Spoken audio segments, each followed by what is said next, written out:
Do a seat foam repair today, and pretty much you're gonna need angle grinder, which I like, some scissors, black magic marker, paint stick would be cool. I like this bullseye, it's better than the 3M brand. A little bit of tape and something to clean your hands off with. Utility knife doesn't work so well, but sometimes it's handy. There's a seat that's totaled. This one was totaled. It was missing this section. This was gouged out hardcore. This was pretty choppy back in here. This side was gouged out. There's a big chunk gouged out here, and this was pretty had ripples in it. So for this section, I had to chop out a couple V's. I used the glue, put them down in there. They overhung this way, but that's okay. I glued them down in there, and then I just top surface. I just put a little weight on it to hold down the foam while the glue dried. These ones here, I cut out of here, and I put on here. I used the glue first. Well, first of all, matched them up, black magic marker, took my grinder, cleaned it out, a little bit of scissor work, whatever you got,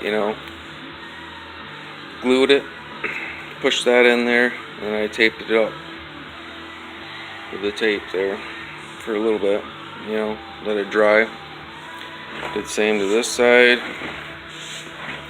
Back here, the big gouge, I just ripped a chunk off here and cut it up with some scissors, made it look pretty good there. I sprayed the glue down, pushed the piece down in there, let it get tacky. Once it was sort of tacky and where I wanted it to go, it still was higher than the foam. You want it to be higher than the foam when you do this. And then I just put a couple pieces of tape on there and let that dry. So and I did the same here. So after, this was still all ripply here. So I took my grinder.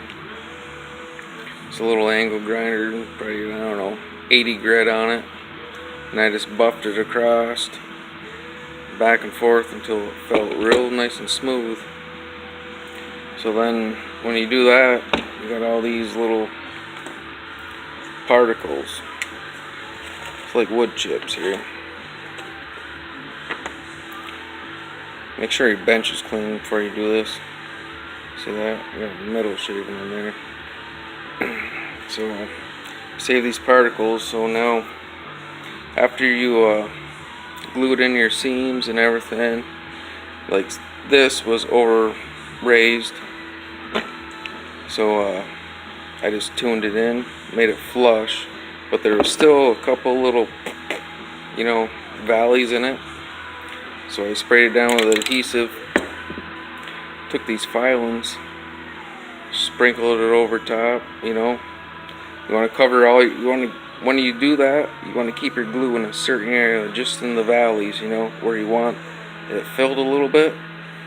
So I sprinkled it in there, keep your glue like that, and then I took old PNC sack and I patted it down.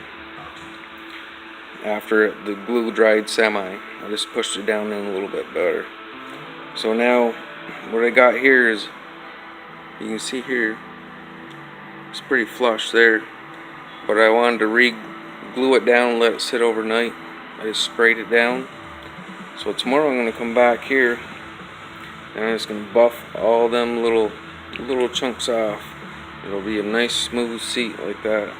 And I'm going to do the same here. I'm going to sculpt it out. If you got some gouges in there, you can buff them out. You don't have to get real picky, but you do you don't want, like, the plastic was showing here all the way down through here, and that would have been good for a reupholstery job. So I'm just giving you some tips maybe, and hopefully that helps out, guys. Goes the old 200X here. See, that was all chopped up there through there, so I just buffed it out, and it feels real smooth. So I think seat cover will roll over there real nicely now. Even with that, I mean, if I didn't fix that, there would have been a pucker in the seat cover. It would look like shit. And like this, there would have been an indent, and these here, you would have seen the plastic like gouging out at you. So tomorrow I'm gonna come in, I'm gonna hit it with a buffer, tune it all in nice. I might have to touch in a couple of little spots, but should be pretty good, ready for the seat cover.